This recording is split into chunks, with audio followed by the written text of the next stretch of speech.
সকালটা ছিল মেঘে ঢাকা, চারপাশে নিস্তব্ধতা। হঠাৎ করেই নিজেকে খুব একা লাগছিল।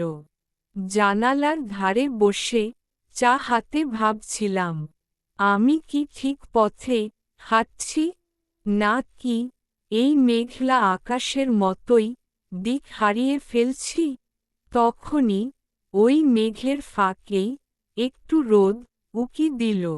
মনে হল, জীবনও তো এমনই, কিছু সময় মেঘে ঢাকা, কিন্তু রোদ ঠিকই আসবে।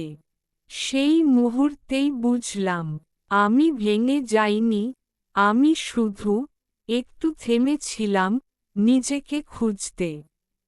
মেঘলা দিন যেমন রোদকে লুকিয়ে রাখে, তেমনি জীবনও কখনো হতাশায় ঢেকে যায়, কিন্তু মনে রেখো, ভেতরের আলোটা জ্বলে উঠলেই সব মেঘ কেটে যাবে।